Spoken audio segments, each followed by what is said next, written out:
Now to Florida, where former LAPD homicide detective Mark Fuhrman is on the ground investigating the murder of Caylee Anthony. Mark has been talking to investigators and has some inside information about the case. One clue involves air freshener and another involves garbage bags. Mark joins us live from Orlando. Mark, can we start with air freshener? What's that clue?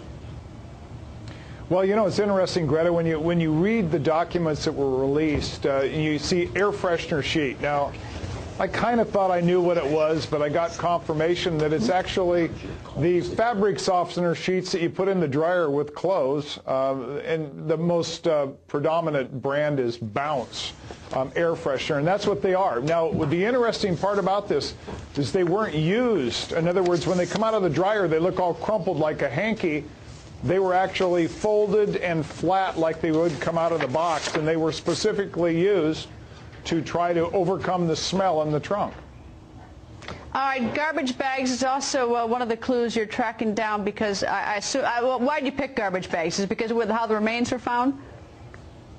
Well, you know, not only the remains were found in a certain garbage bag, but you want to know what size they come, and there was different colored handles or tie wraps that were used several places in the descriptions, not only when they were out at some of the possible scenes, but what Caylee Anthony was actually in, the bag that she was in, the tie straps, and what was taken from the home. So we went out there and we found out that there's black bags, all of which they have yellow, blue, they have red, you know, they have different packages, have different colored handles for how many's in that certain bag, different brands, but by and large, the red ones belong to a certain brand, the blue ones belong to another, and the yellow belong to another. So we wanted to go out there and figure this out a little bit so we know what we were dealing with. What about the forensic examinations, the tests done by the entomologists, for the bug people, the soil people, the botanists?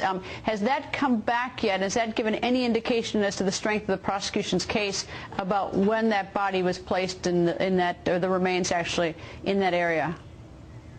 Well, Greta, you know, you're talking about the vegetation, the two leaves that were found, the soil samples from the shovel, the trunk. We've been told that that hasn't come back yet. It was not in the documents that were released. Our information, it has not come back from the FBI lab yet. I have a suspicion that that evidence collectively hasn't come back for a reason, and that reason, I believe, is they're holding it back, and if they hold it back, then they don't have to disclose it quite yet.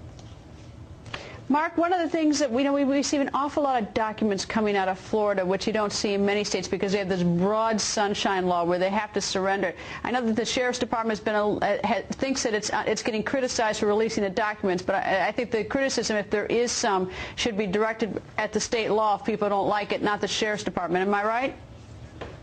Yeah, you are right, and they're a little frustrated. They get kind of hit by the media because these documents are released. What people that really don't understand the Florida laws, they think that they're really hurting the case. They're tainting the jury pool, and it'll be hard to sit a jury and give a fair and impartial trial. But Florida law is this. It goes from the investigator to the prosecutor. If the prosecutor files a charge, then the defense attorney is required to get discovery, in other words, the documents. Once that discovery is complete, 24 hours later, those documents are released by the Attorney General to anybody in the public that requests them. Now, normally, the Sheriff's Department or the Police Department would ask certain media agencies to not do it for certain reasons, but they just, yeah, they're not going on this one. The media would be all over it. Yeah, the media would be all over it on this one. Mark, thank you. Thanks.